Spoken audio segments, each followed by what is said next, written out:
South Point offers all the types of entertainment you'd expect at a first-class Las Vegas resort. Did you know our 400-seat showroom is one of Las Vegas's top destinations for live entertainment? Enjoy live performances by classic Vegas entertainers, bands, and today's hottest comedians, plus a rock and dance floor. You can also enjoy live entertainment at the Grand View Lounge, where you'll feel all the vibes of old Las Vegas. Enjoy the music, and if you love to laugh, don't miss The Dirty at 12:30, our very own free comedy show, every Friday night at 12:30 a.m. in the Grand View Lounge. The Dirty is 100% free, so arrive early. Go to southpointcasino.com or call the box office at 77136 for today's performances at the showroom and the Grand View Lounge. When you're ready for your favorite cocktail, stop in and unwind at one of our 7 specialty lounges. There's a bar around every corner, because you're in Vegas, baby. South Point Casino has plenty of attractions for the whole family. Catch a movie. Our 16-screen movie theater includes 2 XD Extreme screens for the ultimate in viewing, sound, and luxury. After the show, treat the family to a variety of treats at our old-fashioned ice cream parlor, Kate's Corner. We scoop up a variety of creamy concoctions, including smoothies, hand-dipped cones, milkshakes, malts, sodas, and sundaes. At Kate's, there's something for everyone. And if you still got time to spare, our bowling center might be right up your alley. Voted Best of Las Vegas, it's a great place for friends and family fun. 64 lanes, a pro shop, snack bar, and arcade. And while the kids are bowling, you can play slots and sip on a drink in the Alley Cat Lounge while overlooking the lanes. For our more serious and professional bowlers, the South Point is also home to a separate tournament bowling plaza.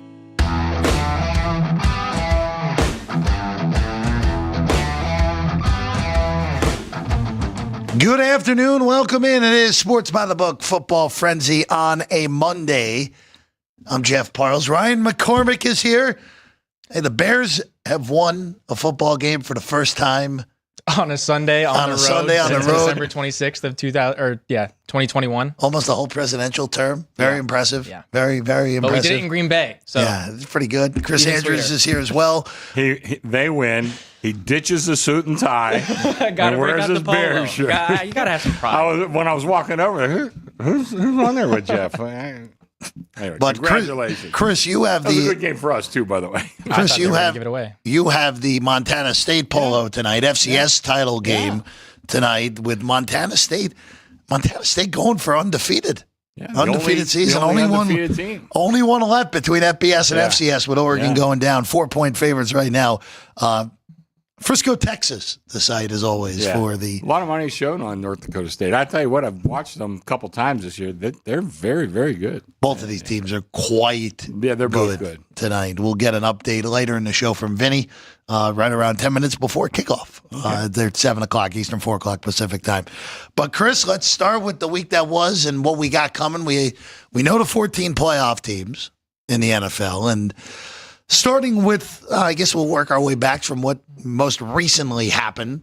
The Detroit Lions on Sunday night put together a defensive effort we just have not seen from them of late. Minnesota held without a touchdown, 31-9. Detroit wins. Sorry, Frankie. Game goes way under the total. Lions cover all numbers. It was 2.5, 3 basically the whole week. They cover with relative ease. And really, we talked about this last week. I thought Detroit needed the bye more than Minnesota. They get the bye, and for the Vikings, they get a turnaround to play one of the, remember, 3 losses, 2 came against Detroit. Yeah. That third one came in Los Angeles in that Thursday night game the week after Detroit. So same sort of scheduling with both the Lions games followed by the Rams for Minnesota. The only thing I would be careful of for guys who were soured on the Vikings, they did not look good last night.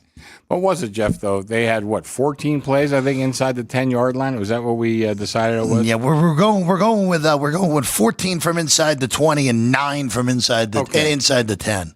That's an aberration. Yeah. And I mean, sometimes you just have to throw out a result. And I talked about it. Ed Fang actually reached out to me, and I told him I was throwing out the Ohio State-Michigan game. I was just discarding it. And a couple of people on Twitter say, how could you discard that? That's almost a 10% of their season. Well, that is true, but sometimes when you look at, if you watch games and you see some of these things, sometimes you just have to throw it out. And I don't go down the rabbit hole with these guys, but I felt like saying, how about the Notre Dame NIU score?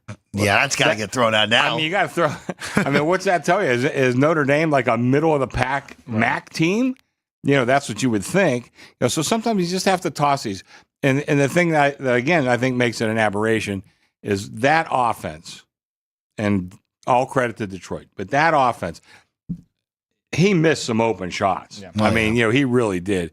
That game really could have been much, much different. And Darnold didn't play well. They got him off his spot, which is, I guess, listening to the announcers, a weakness of Darnold's and what they planned on doing. But he missed Jefferson a couple of times. He was high all night with his throws. I'm not saying they're going to win or lose against the Rams. I'm impressed with the Rams, too. I think the number's really about right. But if you're looking to buy low on Minnesota, I think now would be the time to do it if you still really like this team.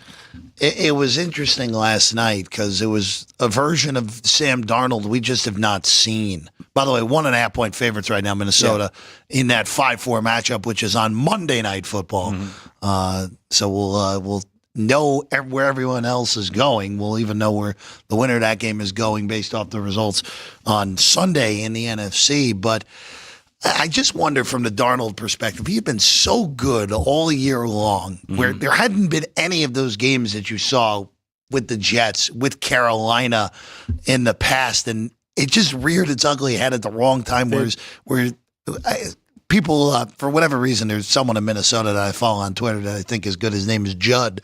But he basically said, like, his eyes and his feet were not matching up last night. I think that's a good point. And it was 100% right. It was happy feet, something we haven't seen all year. And remember, we're talking about a pretty average offensive line Minnesota's had all year, and Darnold has been able to survive that until last night. I just wonder, biggest spot Minnesota's been all year. Let's be real, it's the biggest spot Sam Darnold has been in a football game since that Rose Bowl when he was a senior in college, when USC and Penn State played one of the best Rose Bowls we've ever seen. Thanks for reminding me of that. Sorry about that, Chris. The amount of pro talent in that game was sick looking back on it. Sort of gotten over that one. Yeah, well, Saquon was pretty good in that game too. Yeah. But I just wonder, Ryan, like, moving forward for Minnesota, I get your point. Like, you buy low on Minnesota.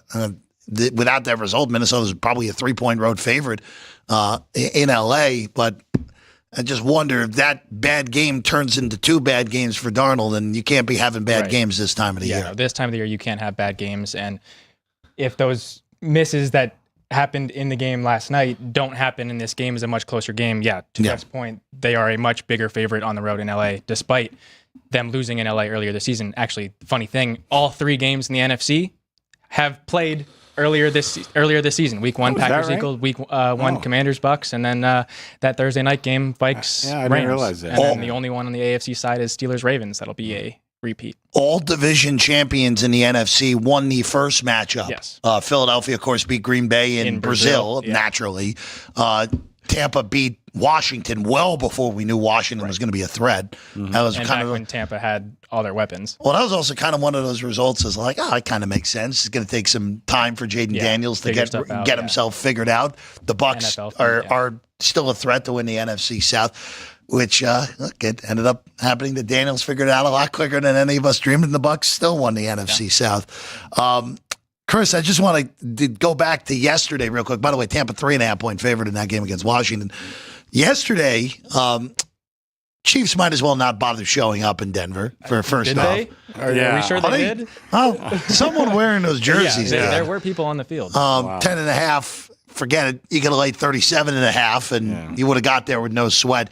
How many quarters would it have taken for that version of Kansas City to score 38 points against Denver's defense? Oh, my God. Like 30? They'd still be playing now, probably. They'd still be going for another 2-3 days. But I just want to ask this from the Bronco perspective, because the biggest thing with looking at these lines this week on the AFC side, Chargers rightfully road favorite. We'll get to them in a little bit.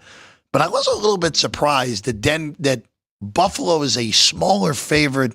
I know we're negligible, but a smaller favorite at home than Baltimore is against Pittsburgh. Right now, you guys are at 10 on that Pittsburgh-Baltimore game. Yeah. You're at 9, which is actually market high on the Denver-Buffalo game. I'm just, again, third, at least with this Pittsburgh-Baltimore thing, we have familiarity. I know the Steelers have not played well for a month now, 4 straight losses then the season and limp into the postseason. But I'm a little shocked that this is a bigger line than that Buffalo-Denver game. Well, I was talking to some people this morning, and listen, I mean, it's no secret the Steelers have played terribly. But Freiermuth catches that pass. I mean, and he had a fantastic game. They're in range. But if he catches that pass, I mean, we might be looking at a 60-yard field goal, but I mean, Boswell's been probably the best kicker in the league this year. So, I mean, they had a chance to win that game, despite how poorly they played. You talk about familiarity. I think that does mean something when you're taking this kind of a number. I've talked about it a million times, Jeff. You could lose by 10 in the NFL and never have a chance to be in the game. Oh, yeah. Especially, in a not just a division matchup, arguably the biggest rivalry in the NFL. I think 10's too high. But listen, we got there with business. I opened the game 9. What can I tell you? Yeah. But I think eventually the wise guys will come in and take the 10. Now, as far as Buffalo goes, I like Buffalo a lot. I mean, I think the number's about right. I'm going to let the public or, the wise guys lead me on or off that number. I think 9 right now is a good place to be. One thing we have to watch out for this week is bookmakers. We have to watch out for teasers. So big difference between 9 and 8.5. I mean, if I get bet, I'll move it. But there is quite a difference between 9 and 8.5. When you're booking teasers. I don't know everybody in town is doing that, but we definitely are. So I have to be cognizant of that. And otherwise, I think the numbers. I was talking to a good friend of mine. Is there anything you like this week? Not really, but I got to tell you, keep your eye on the Philly-Green Bay game. And Jalen Hurts is still in concussion protocol. And then Jordan Love, had that arm thing.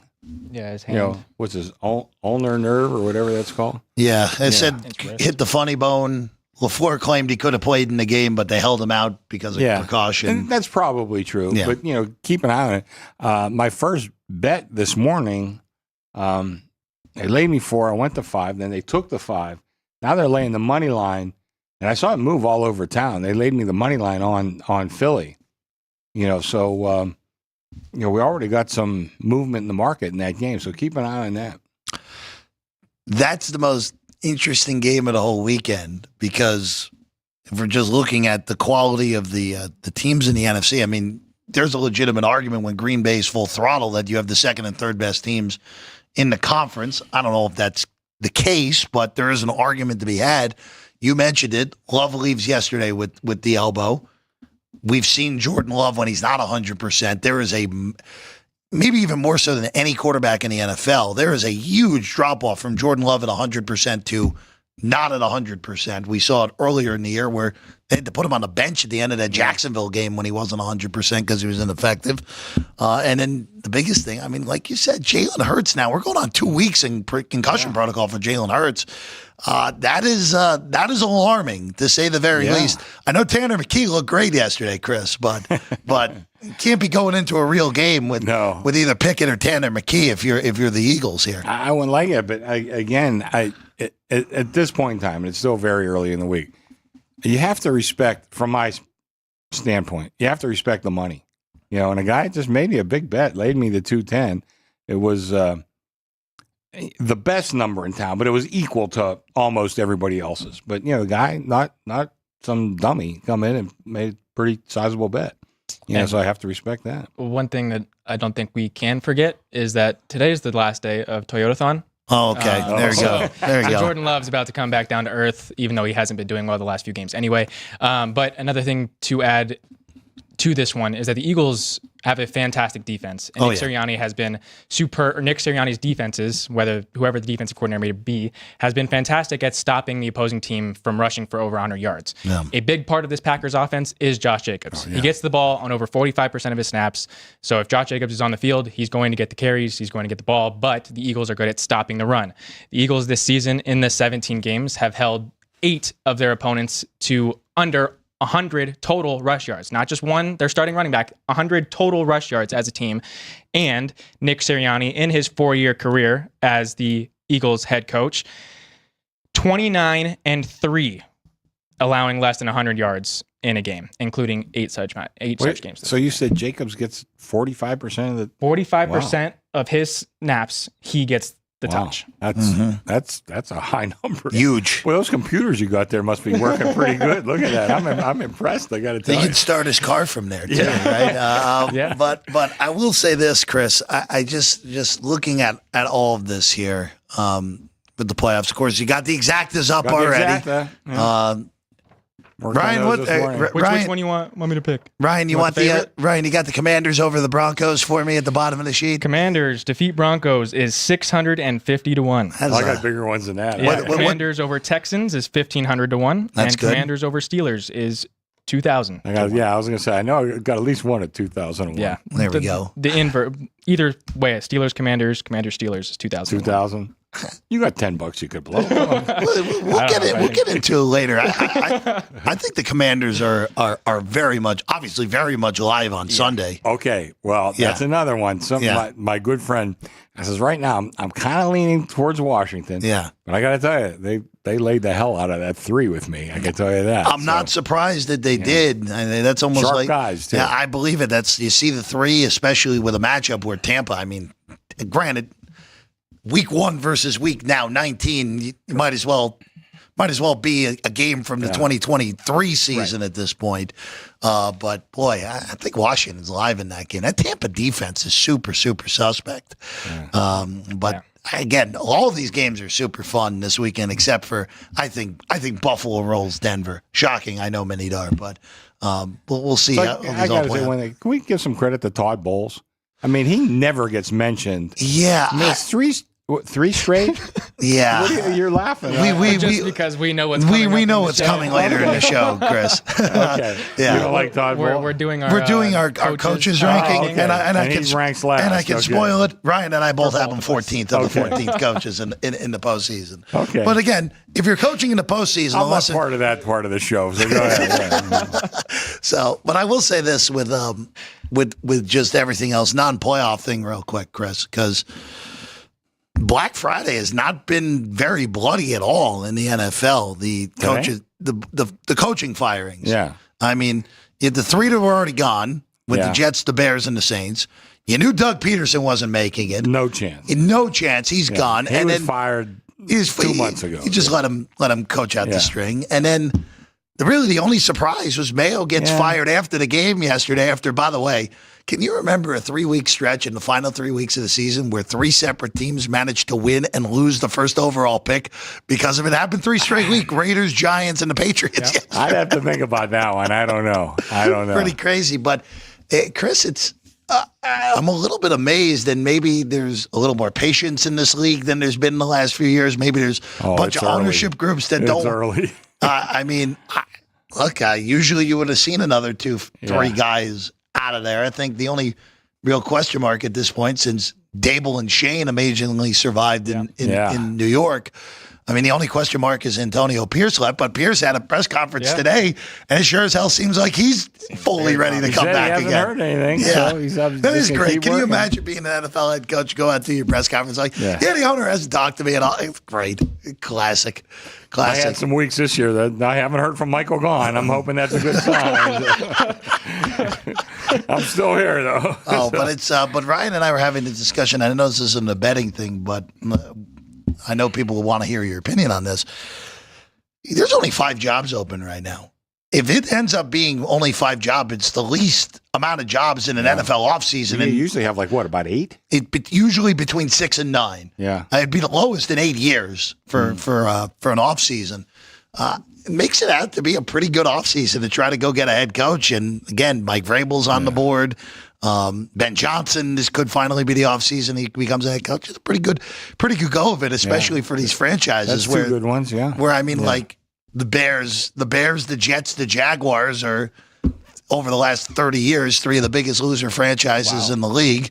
The Saints have, again, been a mess since Peyton left, and Yeah. the Patriots are, again, you're not replacing a legend directly now, and you have the quarterback and what, $60 million in cap space coming. They got up? a lot of cap Some space. insane number I coming think for New New England. England. Looks like a very good job. The Saints, boy, I'd have to look at that one. My God, that's Cap hell too. that looks like a bad job. The Jets, I know that the Rex Ryan's lobbying hard for that job. Yeah. I don't know if he gets it or not. That doesn't look like such a great job to me.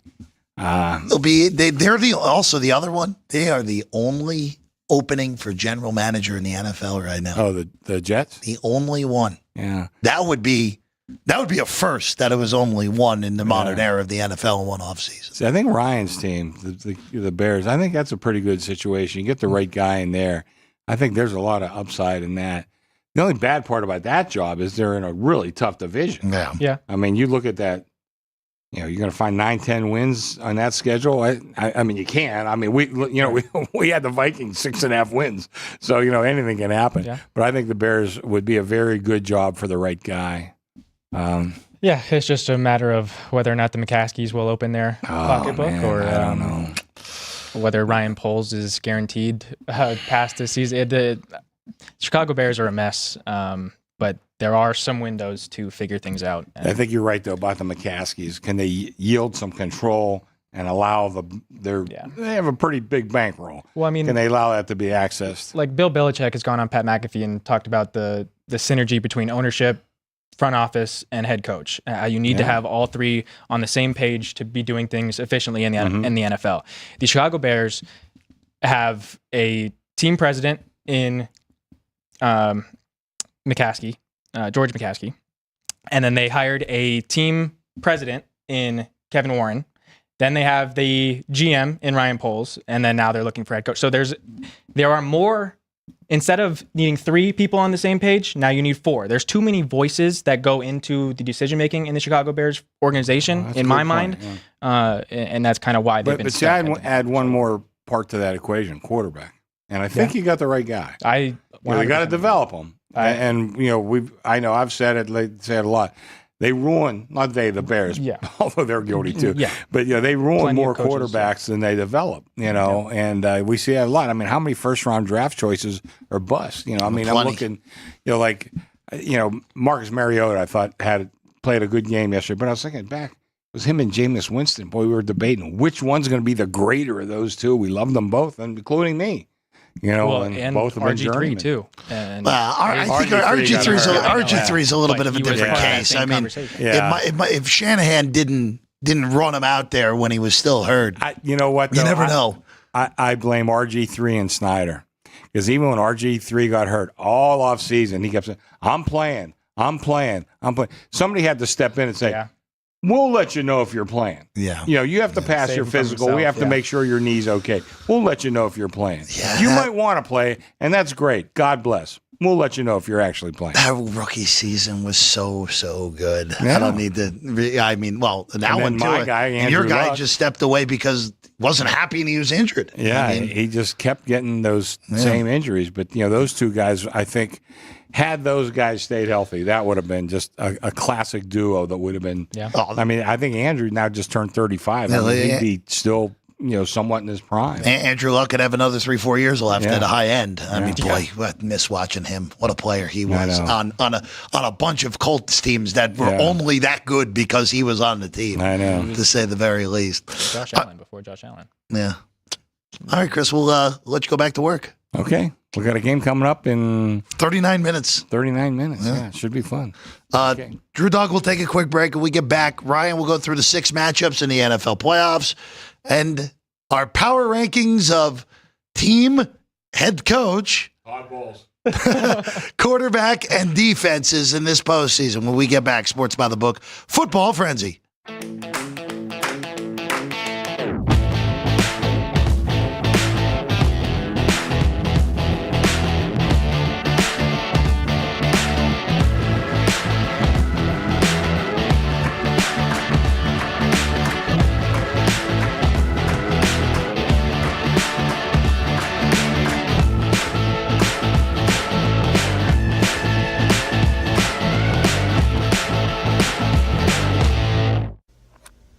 Get ready to laugh with Punchlines with Frank Nicotero. Join Frank and his team of featured guests for your daily dose of comedy. Reno, the Pittsburgh of the West. Poison. Yeah. Poison. Sports. F for Falcons, Alex. We were talking Derek Carr for MVP after 2 games. Who's we? Okay, me. I was. And the funniest social media posts. People want to show off their food. Boom. Wiener on a guy's shoulder. It's the Tar Colts. We bleed blue. It's your one-stop spot for great laughs and a good time. Find us on YouTube at Punchlines FN and join the chat live weekdays at noon Pacific for the ultimate blend of jokes, sports, and viral fun.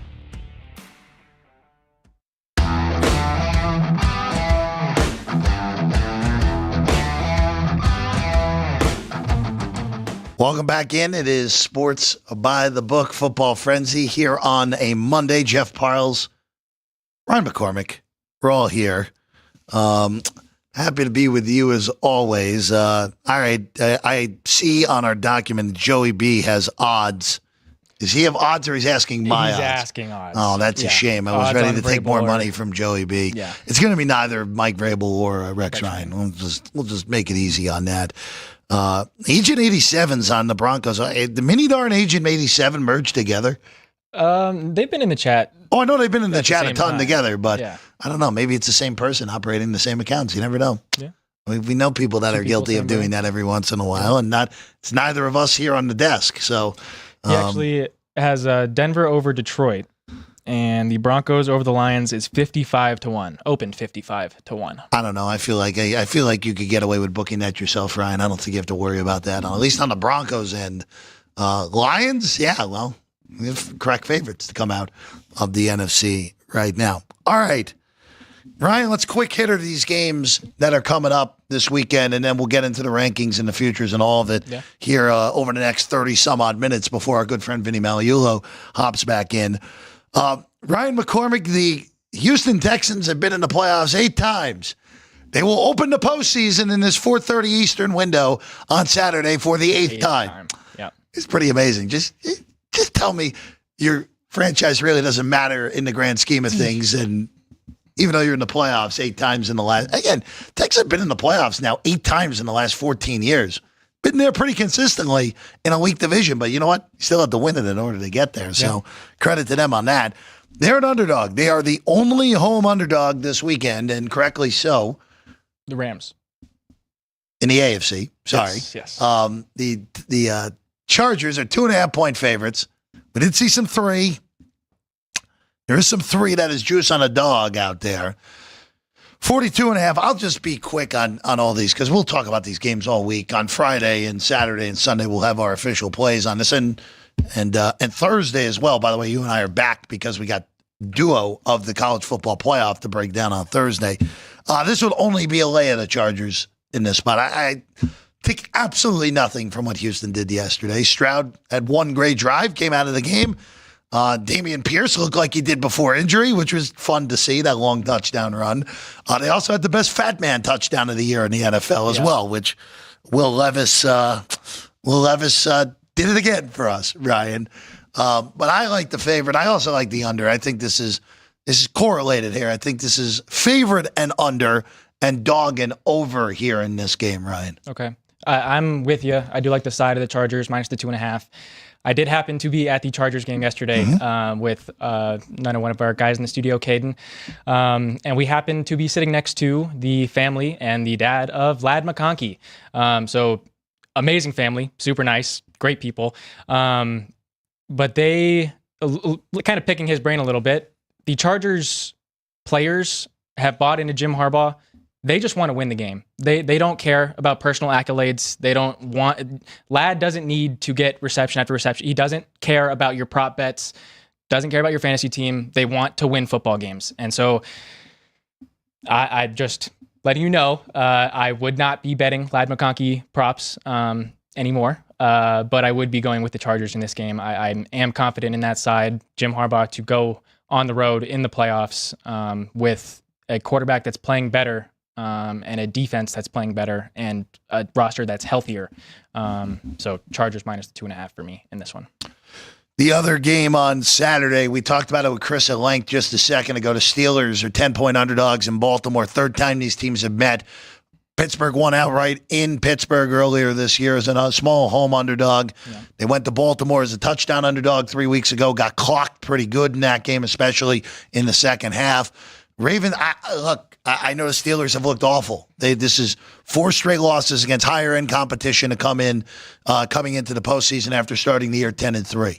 You have an offense that looks like a clogged toilet version of itself over the last few weeks. Hello, everyone figuring out Arthur Smith with Russell Wilson. By the way, I'll just throw this out there. I have Russell Wilson ranked as my 13th quarterback in the postseason here. Only the rookie that wears orange is behind him. Okay. Sorry, Bo Nix guys. But Ryan, even with all the advantages going to Baltimore, this is kind of crazy that this is that big of a number. Now, I'm not saying Baltimore isn't capable of winning this game by 17. Right. They're more than capable of running Pittsburgh out of the building. Yes, they are. But boy, 10, almost 5-1 on the money line on Pittsburgh. Third time around for these teams that are as familiar with each other as anyone, a team that Lamar Jackson has historically struggled against. Yep.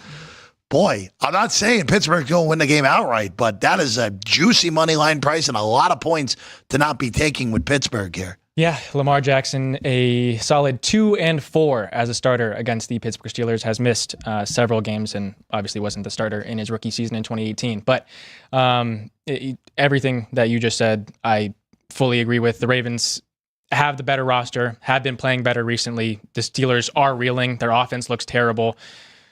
Russell Wilson has seemed to fall into a funk. Losing George Pickens was a big part of that, and then getting Pickens back in. But also this defense is really struggling the last few weeks, and I'm not exactly sure why. I don't know where the hole lies, but it's kind of a domino effect, and the whole defense is suffering because of it. And yes, I do think the Ravens could win this game by 30, and I could also see it being a AFC North divisional game, tight matchup where a field goal wins it. So I don't have a play on the side with the spread. It would be more of a under lean that 44 because I tend to think the AFC North battle will show up here in the playoffs. The third AFC game is Denver at Buffalo, and I think this is a favorite that should roll. Now, credit to the Broncos, first playoff appearance since 2015, a win total of 5.5 this year, as large as the biggest ticket I saw was plus 950 to make the playoffs at the beginning of the year. Them and Washington, the two longest shots to make the postseason this year. So if you had that ticket, awesome job. What a ticket that is. Like I said to Chris, I don't understand how it's negligible, but 10 obviously is a key number. 9, not as much. Surprised Buffalo is not as big or bigger of a favorite than Baltimore is against Pittsburgh. Denver's defense is obviously a high-end defense. First time seeing them. Also remember, Denver went there and won last year. Granted, totally different looking scenario for both of those teams. That was when Buffalo was at their worst a year ago, and that was during the Sean Payton, Russell Wilson honeymoon before the two of them obviously had the epic falling out late in the year. But I was prepared to lay double digits with Buffalo. I'll very happily lay 9. I think Allen has a field day here, and this is just a brutal spot for a rookie quarterback going into that environment, in that crowd, and a team that has now, as wild as it is, of course, you and I growing up through our age, didn't matter that I'm older than you are, Ryan. Like, the Bills had over almost a 2-decade-long drought of being in the playoffs. But now with this group with Allen, I mean, this is 5 straight AFC East crowns they have now. Yeah, and they're trying to prove that they're going to get over the hump, get into the Super Bowl, and win a Super Bowl under Sean McDermott. But with this one, I think it kind of goes back to what we were saying earlier in the show when it pertained to the Vikings and the Lions buying the Vikings in a buy low situation. The Bills are coming into this one off of a loss against the Patriots, in which Josh Allen did start, played one snap to continue his consecutive starts, and then Mitchell Trubisky came in and finished the rest of the game. And the Broncos won 38-0 at home against the practice squad for the Kansas City Chiefs, while Sean Payton, who is a notorious head coach for getting his guys the incentives on their contracts in the final weeks of the year, did so last week. So I do agree with you that it should be a larger number in this one. I think it's only at 9 because of the recency bias of how good the Broncos offense looked last week and how people tend to have the Chiefs defense still in a higher standard, even though they didn't have the guys that are normally there last week or yesterday. But you put Josh Allen back in this offense in an opportunity to prove to the rest of the NFL, like, yeah, we may have been the 2 seed, but we are the best team in the AFC. I would ride with Josh Allen and the Bills in this one. And I tend to think let me find their team total real quick. But I would like to think it's going to be in the mid 20s, and I would go over that. No, it was 47. I mean, it's going to be higher 20s there, more like 26 and a half, 27 and a half would be my guess. More likely than not, Ryan. I would go. It's probably still good to go over. Remember, it's been a mixed bag for Buffalo in these early round games through the years. Of course, going back to the beginning, that first year they struggled against Indianapolis in that first playoff one. 2021, of course, was the year where Allen was superhuman. They beat the Patriots by $1 billion in that first round playoff game. 2022, they really messed around against Skylar Thompson and the Dolphins. Were pretty fortunate to win that game. And then last year, they drew a game that I barely even remember. They drew Mason Rudolph and the Steelers. They did cover, winning by 2 touchdowns in that game as a big favorite in that 2-7 matchup against Pittsburgh a year ago. NFC side of things, boy, they started off with the 2-7, and this is arguably the best game of the weekend.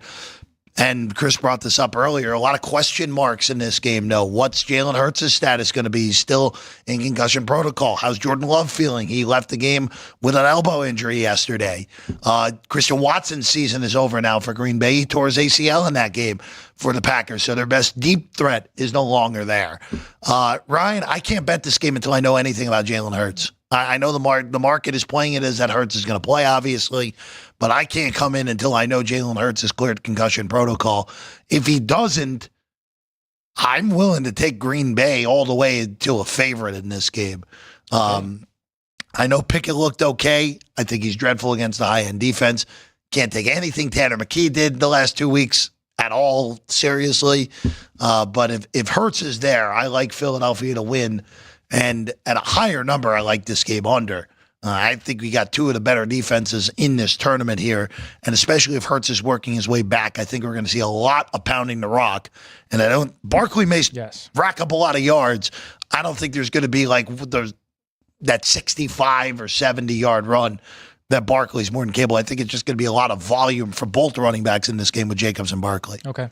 Well, see, I tend to think that the Eagles are the correct side in this one, whether Jalen Hurts plays or not. I tend to think Kenny Pickett will do enough to have the Eagles in a field goal game at home in the playoffs in this one, and that's all you would need to do with Jake Elliott as your kicker at home. So I think the Eagles, I like the 4 now. I've already played it. I think it's going to go up if Jalen Hurts is a for sure starter. But again, as I'd mentioned earlier, under Nick Sirianni, period, Eagles are 48-20 straight up. As a home favorite, they are 25-4 straight up, 86.2, the best cover percentage in the NFL. They are 17-10-2 against the spread. And in the last 2 years, they are 13-2 straight up, just 7-1 against the spread. So not exactly covering games how they should be, but are winning them as a home favorite. The total is 17-12 and has gone over in 2 of the 8 games this season that the Eagles were a home favorite. So again, just 2-6 this season is the total. But as I had mentioned earlier, under Nick Sirianni, when the Eagles allow less than 100 rushing yards to their opponent, 29-3 straight up, including 8 such games this season. And Josh Jacobs has at least gets the touch on 45% of his snaps. His rushing prop is at 20.5 attempts for this game. He has 4-11 this season. Each time that he went over was followed by at least 2 unders, and he is on a back-to-back under streak, so he is due for an over, so I wouldn't be confident in playing the over or under on that attempts.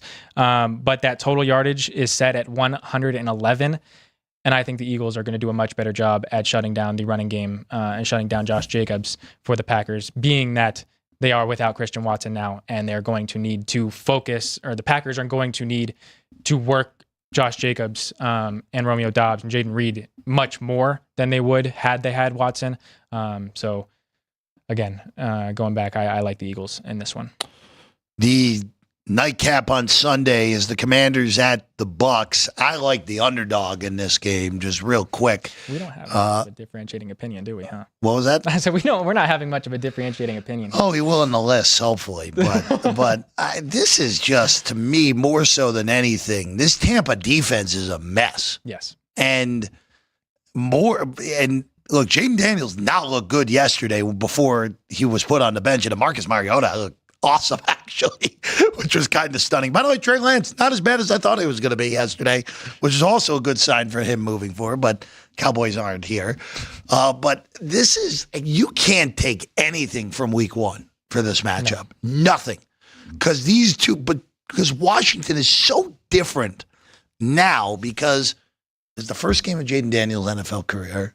Didn't know what he was looking at. Remember that game? He just continuously, if the first 2 reads were gone, he just took off in that game. That's not the case anymore for him. You're giving me north of 3. Very happily take 3.5. Sprinkle on the money line as well for the Commanders.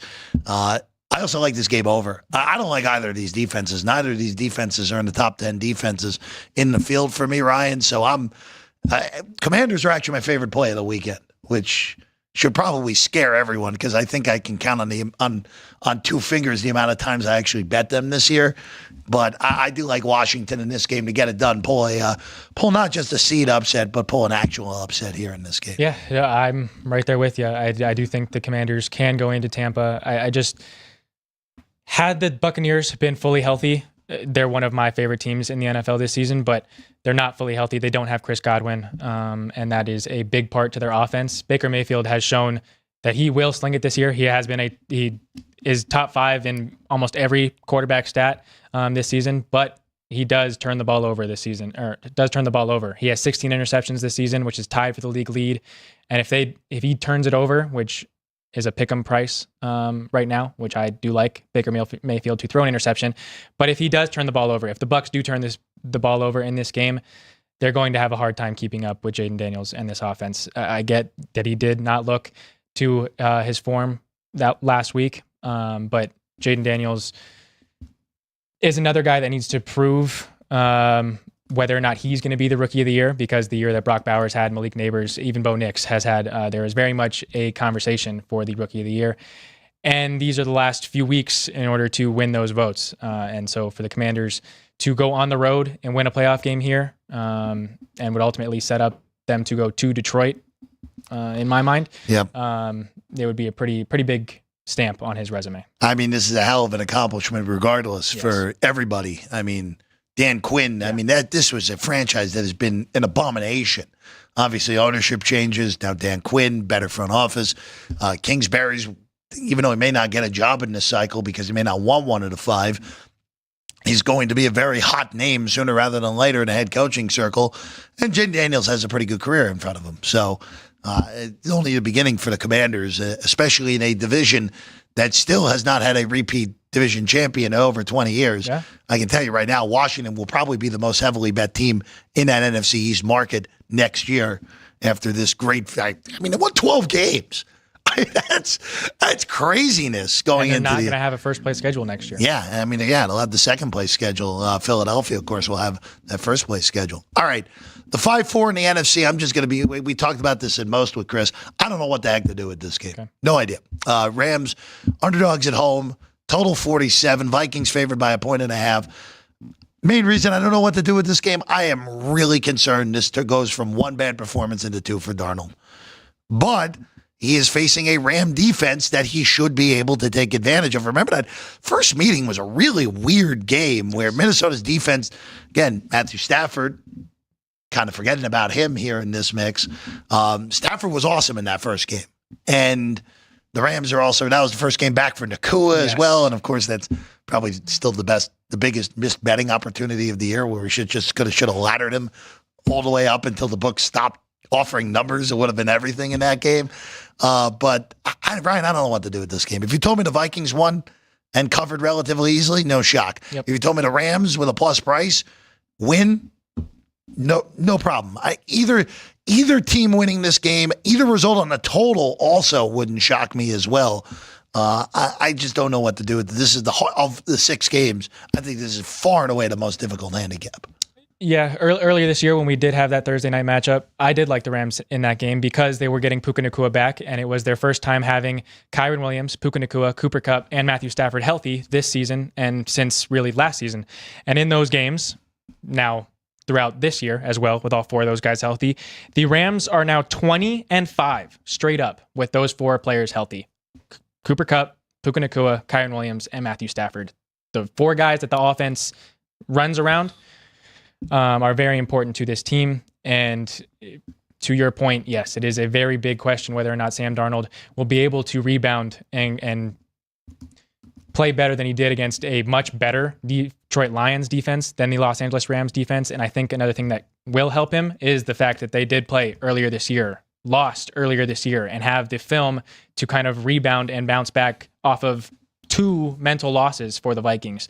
So yes, they should be favored. Yes, they should win this game. Can the Rams win it? Yes. So I don't have a confident side on this one. I would like to think the value is there with the plus money in the Rams being that, again, 20-5 with those 4 players healthy. But not a play just yet for me in this one. All right, let's get into some of these power rankings. And you know what? That the right list on there for you there, Ryan? Yeah. Let's start there. Okay. Your dog, we can start with these defenses here. We're going to work our way backwards. We have to save the team rankings for last, right? I mean, after we go through everything. So Ryan McCormick, you can go first here. We are doing top 10 defenses. If the team isn't listed, sorry. Can't do anything about it. Can't do anything about it. We're doing top 10s for these postseason teams. Defenses, quarterbacks, coaches, and team overall.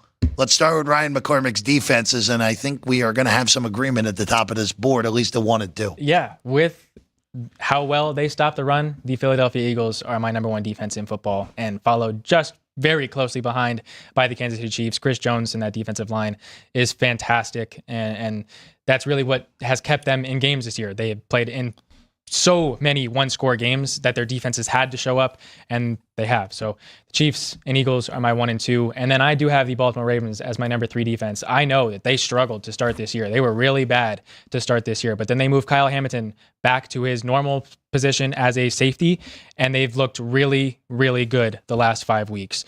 So the Ravens are my number 3 defense, and with Eagles and Chiefs being able to play complementary football on the offensive side of the as well, helps these defenses be ranked where they are. The Broncos, a little bit of the same situation, but also relying on those DBs of Riley Moss and Patrick Surtain. Fantastic secondary the Broncos have. But I do have them better than the Lions because of the injuries that the Lions have. But you got to see how well the Lions defense can play last night when they are able to scheme up and throw different things at the quarterback. And I think they are fully capable of doing that. And then that is why Aaron Glenn is being looked at as a head coach, or being interviewed to be a head coach in this football league. So Detroit Lions are my number 5 defense left in the playoffs. And then number 6 is the Chargers. Kind of the same thing as the Broncos. They have really good DBs. They have a good pass rush. It's just a matter of whether or not they are healthy. And that coaching staff, and again, complementary football, the Chargers do that really well, and their best unit has been their defense this season. Then the Bills are 7. They are another one, just like the Ravens. They struggled to begin the year and have really picked it up in the last few weeks. Yes, I know that the Lions put up 40 on the Bills, but I kind of go to a point that Kenny Waite made this morning, that when your offense is so prolific, there are more shot plays that need to be made by the other team to go to combat your defense in order to keep up with your offense, and that puts your defense in jeopardy. So I don't think the Bills are a bad defense. I think they are a capable defense, and that's why I have them in the top half of the playoff teams remaining. And then the Minnesota Vikings, I have at 8. We praised Brian Flores to start the year about how good the Vikings defense has been. And the last few weeks, they have not been that. And they have not been playing complementary football on offense or defense. They have allowed over 20 points in 7 of the last 8. The only time they didn't was to the Chicago Bears, who didn't score a touchdown in the game. And they allowed 30 last night to the Lions. So I don't think the Vikings are playing great defense right now, and that's why they're at 8. And then the Packers are at 9. They're right there with the Vikings. They are a good unit, but not better than the guys ahead of them. And then the Steelers, I kind of made the point when we were talking about that game. We don't know what's going on with this defense, what the weak point is, and why it's been this domino effect and made the entire team, not just the defense, kind of fall off this cliff. But the Steelers are at 10, and then the 4 remaining teams, the Bucs, are the worst defense, the 14th ranked defense of the teams remaining. So let's rattle through mine, because really the biggest difference for both of ours is that you're way higher on Baltimore's defense than I am. Yeah. I have Baltimore all the way down at 7. I mean, number 1 and number 2, I didn't even have to think. Philadelphia is clearly the best defense. Yep. Kansas City, because we know this unit has done it in the postseason with the guy who is the best defensive coordinator in football with Spags there. He's there too. Denver's 3. That defense is that good. Yeah. If they're going to be able to hang in this game, they're going to have to play at that sort of level. Yes. Then 4 through 6, throw them up in a pot and pick them out of a hat. They're basically the same with Minnesota, Green Bay, and the Chargers. I had all the same. Baltimore and Pittsburgh, either order, no problem with that. And then you get to the defenses that you know are coordinated well, but have been battered with injuries all year long. Yesterday was a great step back. Getting Anzalone back was a huge deal for Detroit yesterday. Yeah. I mean, he had T.J. Hawkinson in jail yesterday. I mean, Hawkinson could do absolutely nothing against Anzalone. So that's why the Lions and the Bills are at 9 and 10 for me. The 4 that aren't in there, Houston was the closest to being in there. And then the Rams, the Commanders, and Bucs, I think, are pretty clearly the 3 worst of the defenses in this postseason. All right, let's go to coaches next. Let's go to coaches. There was no argument. You can go to mine first, Drew Doug. There was no argument for number 1 for me. And number 2, they're easy. Andy Reid and Sean McVay are the top 2 coaches in this field by margin to me. Then you really have to think hard after you get after the Hardball brothers. I have Jim slightly ahead of John. Yes, I know John has the ring. Jim doesn't, but Jim is, to me, a better football coach. He has done more with less throughout his NFL coaching career than John has. Then you go 5 through 9, and this is the same deal. Throw them up in the air and figure it out. Very difficult to do this. I give Sean Payton the nod because I think he has done, other than O'Connell, who's going to win Coach of the Year, he has done such a magnificent job getting this team to the postseason. And a rookie quarterback, a team, again, 5.5 win total. I give Payton the nod. He's also won a ring, of course. Then the NFC North guys, if we allowed ties on our screen, I'd have them all tied at 6th. I think they're all very similar ability coaches that go at it very different ways. Yep. I give Campbell the slightest nod over O'Connell, who I give the slightest nod over LaFleur, but they're all the same. Mike Tomlin is number 9 on this list, which may seem very, very low for a guy who has a ring and is one of the most consistent guys in the regular season there is. But in-game wise, the way this team has floundered down the stretch, the way that their offense has seemingly been figured out down the stretch, that's why he and Russell Wilson won't even appear in my top 10. That's why Tomlin's all the way down at 9. And then McDermott and Quinn and Sirianni, no problem with any of those orders. And honestly, Ryans, for that matter. If you want to order them 10 through 13, no problem. I pick McDermott. I think he's done a really nice job this year. And then Bulls, I have last. I have Bulls last by margin. I think his team does not get the amount of credit of how talented they are. I think he holds them back a little bit, actually.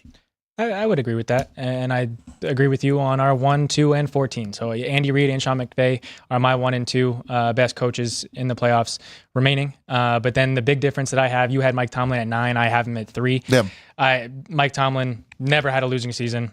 If Mike Tomlin became available on the head coaching market, I would want the Bears to hire him in a second.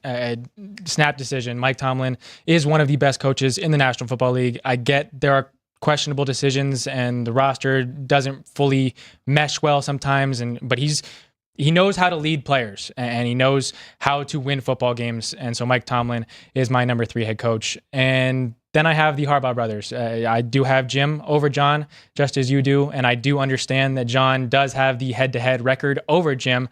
But again, to your point, I agree that Jim Harbaugh as himself, a football coach, I think is better because I think John, it has more production from his coordinators than Jim himself as a head coach. And then I do have Matt LaFleur as my sixth best head coach. What he's been able to do in Green Bay and his offensive production has been fantastic. And would I want him to be the Chicago Bears head coach? Absolutely. But I do think Matt LaFleur is one of the best head coaches in the playoffs currently. And then I have Sean Payton at number 7. He obviously has the history, has the Super Bowl ring, and so on and so forth with what he's done on offense, kind of mixing Bo Nix into what Drew Brees was.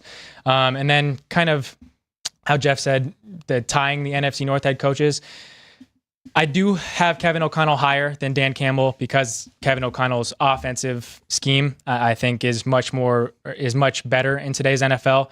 But then I have Dan Campbell and Sean McDermott, and then Dan Quinn and Nick Sirianni as the 9, 10, 11, 12. I think all 4 of those guys are incredible leaders of men, incredible head coaches, but also are a big product of their coordinators. Dan Campbell, having Ben Johnson, having that offensive genius, has been a huge help to that roster. Sean McDermott, having, I'm completely spacing on the offensive coordinator's name.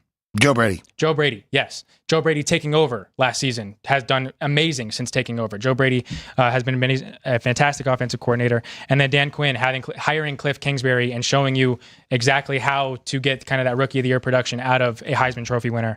And then Nick Sirianni, we know the question marks that he's had. But he has taken the Eagles to a Super Bowl, so he does have the history. So, but those are my top head coaches. We'll hold. Let's bring Vinny in. We'll hold these till Thursday. We'll make people wait for him. Quarterback and team rankings for the playoffs on Thursday. Of course, we'll have plenty of time to talk about with that.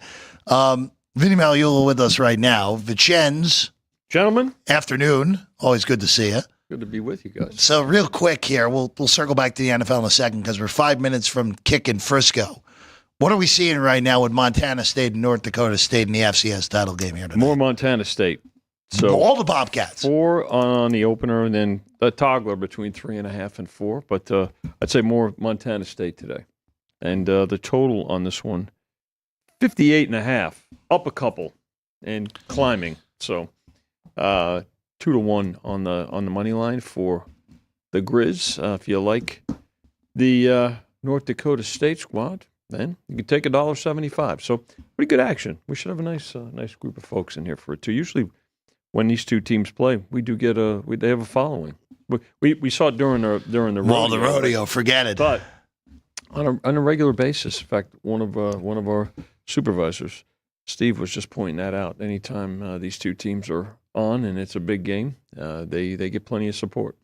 I did not realize this. This is the last year that the FCS National Championship game, or next to last year, that this will be held in Frisco, Texas. They're moving to the newly renovated Vanderbilt Stadium after the next 2 years. Okay. Not really. There you go. Nothing wrong with that. Hey, yeah, going to we Nashville. all love trips to Nashville. What a great city that is.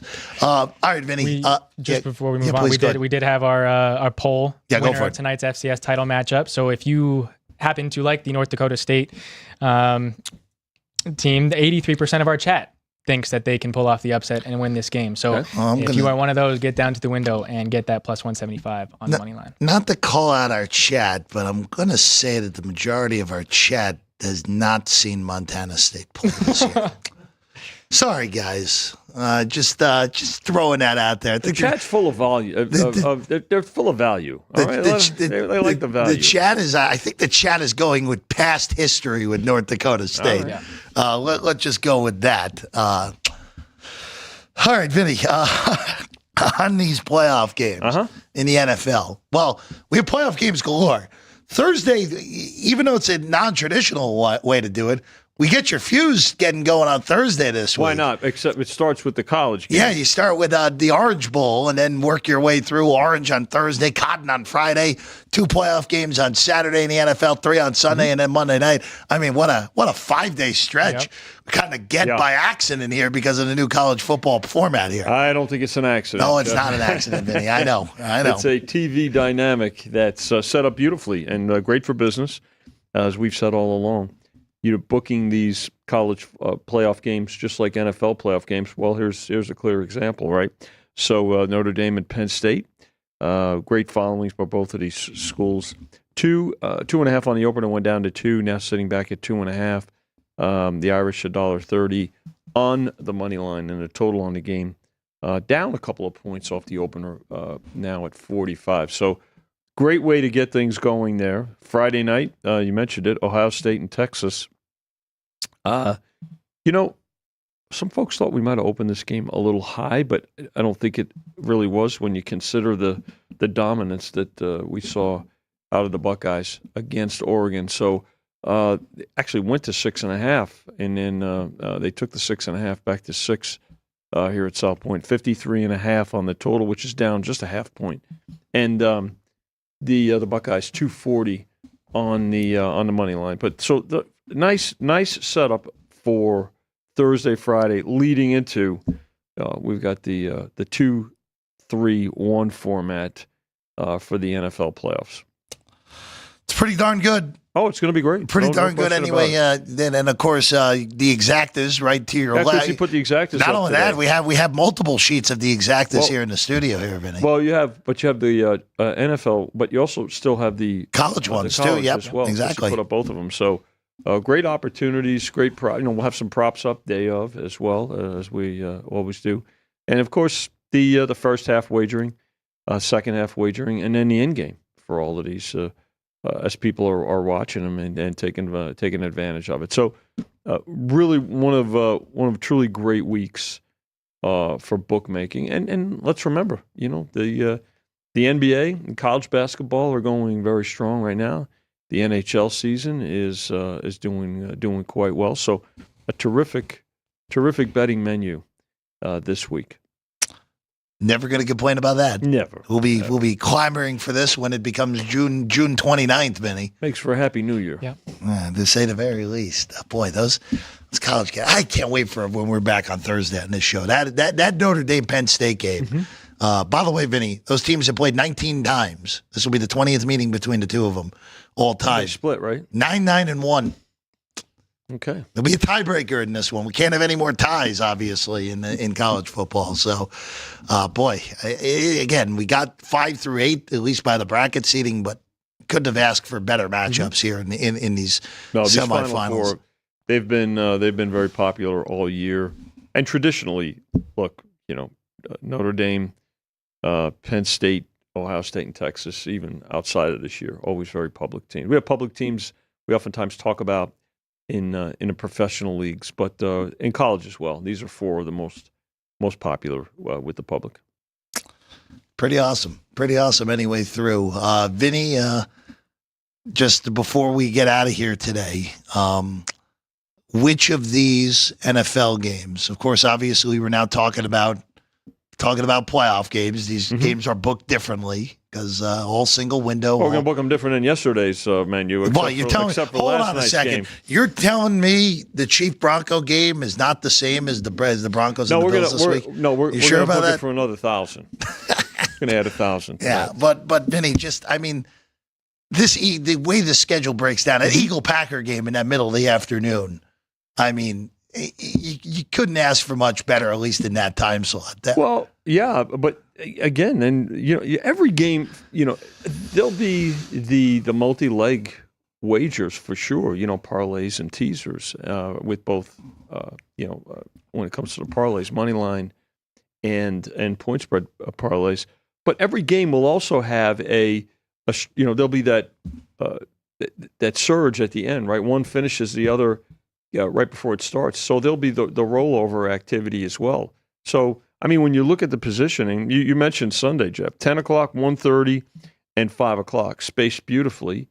And even if let's say a game goes into overtime, you notice that second game is going to get going. It's going to get bumped a little bit. I'll tell you one thing we've realized.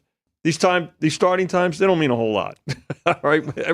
Right? If they need to get bumped, they'll be bumped, and that's good because it gives people more time to bet them. But when you look at the way the timing works on these, spaced beautifully, if you're asking which game is going to do the most business, well, they're all going to do great business, but the game, the later we get into the schedule, when you look at the Commanders-Buccaneers game on Sunday night is going to have all kinds of carryover to it, and then everything will be going to Monday. So you'll have carryover as well as fresh action with every one of these games. Be pretty darn good any way you slice it. No Vinny. doubt. It'll be pretty good. All right. On Thursday, you and I are back, Ryan. Orange Bowl, Cotton Bowl previews, and we'll finish our list off. We'll have the top 10 quarterbacks in the NFL playoffs, and we'll also have the top 10 teams in the NFL playoffs. So we'll have a lot to get to on Thursday's show. So be on the lookout, 3 o'clock Pacific time right here on Sports by the Book Football Frenzy. Good work by the crew. Jerry, your dog, Vince, and Sean, who's off today. Hope he's enjoying his off day here today. Ryan, thank you as always. Vinny, Chris, who was in earlier, thank you again.